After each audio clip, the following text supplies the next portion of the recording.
تاسو خبره سئ د اتا غټ ارمان شي دی تاسو کله پښتنه کړې دا زما غټ ارمان دی دا زما غټ ارمان دی چې ودانه ښه سټنډر شفاخانه جوړه کړم هغه شفاخانه چې په زړه کې باید کار. السلام علیکم ملګرو. اته وایي زما په زړه کې یو ارمان دی او دا ارمان زما پوره شي نو الله پاک اته ارمان پوره کړي ټول مسلمانانو پکې خیر دی نو اته تل خلق ښه سوچ کوي او اته ټول عمر د پښتنو ډېر خدمت کړی دی اته رود نو بل ښه سړی ښه انسان دی نو الله پاک دې ستا ارمان پوره کړي ټول مسلمانانو پکې خیر دی نو دا تاسو د مخکې ملګرو سره شریک دي دا اته ارمان پوره شي ټول مسلمانانو ته ډېر خیر دی او الله پاک دې کوي دا پوره شي شفاخانه دا اته روز جوړوي دا پوره شي نو تاسو اته ټول عمر د خلکو خدمت کړی دی او اته ډېر ښه سړی دی کونډی الله دې تا باندې د حیا څادر خور کړي څه مشکل لري اوس دې زه ناروغه دی یې کومه د هسپتال کې پروت دی څه تکلیف لري یې کمیږي کلسیم تکلیف لري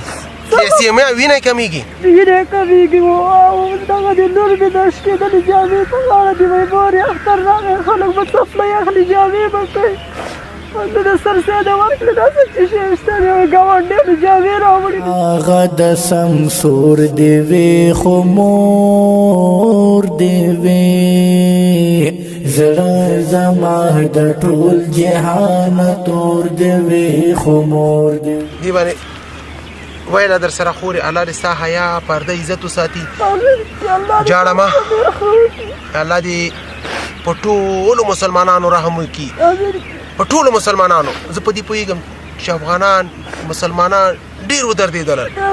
ته کونډی ستا دعا قبلېږي جاړه ما ټولو مسلمانانو ته کوه دا چې چا مرسته د هغې ته دعا کوه ورسره دا زما د کونډې خور فریاد دی دا هغه کونډې دي چې دا د کونړ کونډې دي نن 23مه روژه ده او د روژې مبارکه میاشت ده راکه خورې مې په سرور دي ستا 4 اولاده دي ما ترې زامنې دغه واړه ټولې چې دې ټوله کې پرې سوري دي او مړي زاړه کې سوریان لړوال هم باندې هم نشته وړوکی ماشوم دی د هغې د زړه تکلیف دی او ته کونډی څونه وخت شو مقاومت مې دا 5 کاله بل پلار دې تندر لیدلی کار کې زما کونډه خور وایي زما 4 اولادونه دي یو ماشوم چې پکې هغه د زړه سوری لري زړه تکلیف لري څه به وکړو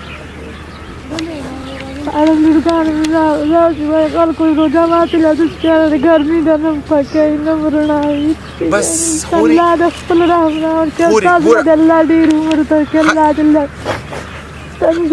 ټول مسلمانانو ته دعا کوه بالخصوصا دا چې چا مرسته د هغې ته دعا کوه الله دې ژوند درکړی پیدا کړي الله ته وایي تا پیدا کړی ته به رزق راکړې صحیح ده هیڅ چاته به سوال نه کوي الله ته به چې تا پیدا کړی ته به رزق راکړې راته زوړ د خاټو کور دې وي خو مور زما کونډه خور وایي زما 4 اولاده دي یو اولاد یتیم ماشوم مې چې دی هغه د زړه سوری لري تاسو خبره سئ د اتا غټ ارمان شي دی تاسو کله پښتنه کړې دا زما غټ ارمان دی دا زما غټ ارمان دی چې ودانه ښه سټنډر شفاخانه جوړه کړم هغه شفاخانه چې په زړه کې باید کار وکړي تاسو اوس حالت په افغانستان کې غربت زیات دی او د زړه ناروغان هم زیات دي اوس او توان لري چې عملیات وکړي یا ویسي که ملک ته علاج وکړي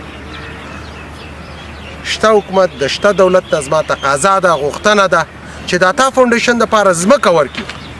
داسې ځمکه وي چې هغې باندې یو سټنډر شفاخانه جوړه کړم اول سرمایه ګزاري زه په خپل پلار باندې کوشش کوم چې ویې کړم خو دولت ته زموږ غوښتنه ده چې ځمکه موږ ته راکړي